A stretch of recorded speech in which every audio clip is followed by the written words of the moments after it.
पहला सुख निरोगी काया, दूसरा सुख घर में हो माया। लेकिन माया कमाने के चक्कर में इंसान इतना फंस जाता है कि तब तक वह धन कमाता है, माया कमाता है, तब तक उसका पहला सुख खत्म हो जाता है।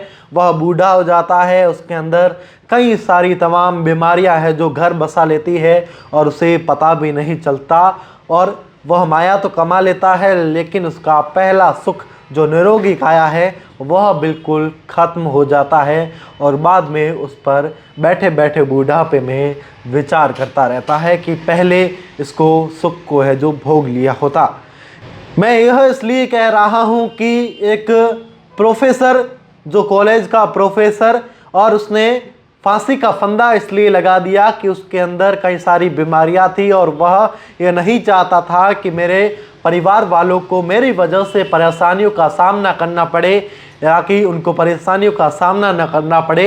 इस वजह से उस प्रोफेसर ने अपनी ही कॉलेज के रूम में जहां पर वो रहता था उसने फांसी का फंदा लगा दिया और आत्महत्या कर ली और एक जो सुसाइड नोट भी लिख के किया और जिसमें पूरा का पूरा ये सार लिखा हुआ था। दरअसल मैं बात कर रहा हूं उदयपुर के प्रताप नगर के रहने वाले प्रोफेसर नवीन चौधरी की, जिन्होंने फांसी का फंदा लगा दिया।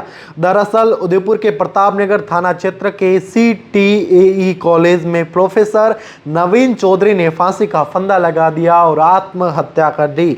सुबह जब HOD प्रोफेसर ने कमरे पर पहुंची, कमरा बंद था, उसे खोलने का प्रयास किया और जब उनके साथियों को बुलाया कि कमरा नहीं खुल रहा है और कमरा बाद में खुलवाया गया तो देखा था वो प्रोफेसर है जो उनका शव फांसी के फंदे से लटका हुआ रहा मिला। यह देखकर वहां कर्मचारी जो मौजूद थे अफरा तफरी मच गई। मौके पर प्रताप नगर थाना पुलिस को सूचना दी गई। शव को फंदे से उतारा गया, अस्पताल की मोर्चरी में शिफ्ट किया गया। बताया जा रहा है कि पुलिस को एक सुसाइड नोट भी मिला। सुसाइड नोट में प्रोफेसर ने अपनी बीमारियों के चलते सुसाइड करने की बात कही है। साथ ही प्रोफेसर ने बीमारियों की वजह से परिवार पर कोई आर्थिक नुकसान ना हो और उनकी बीमारियों की वजह से किसी को जो परेशानी ना हो, इस वजह से उन्होंने ये कदम उठाया, ऐसा लिखा हुआ पाया गया। प्रोफेसर नवीन चौधरी को स्पाइन की प्रॉब्लम के अलावा अन्य बीमारियां भी थी। महाराणा प्रताप कृषि प्रौद्योगिक विश्वविद्यालय के CTAE कॉलेज में प्रोफेसर नवीन चौधरी जो कॉलेज में अपने कमरे में रहते थे और वहीं पर उनका शव जो फांसी के फंदे से लटका हुआ मिला। इसके बाद पुलिस ने शव को फंदे से नीचे उतारकर MB अस्पताल की मोर्चरी में रखवाया है।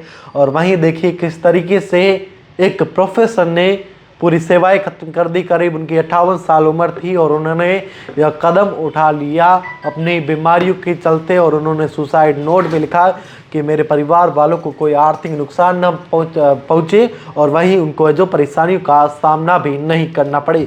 अब ये सोचने वाली बात है कि एक तरफ जहाँ पर तमाम लोग हैं, जो तमाम युवा सरकारी नौकरी के प्रयासों में लगे हुए हैं, पैसे कमाने के प्रयासों में लगे हुए हैं, अलग अलग जुगाड़ करते हैं पैसे कमाने के लिए, कई सारी नौकरियां ढूंढते हैं।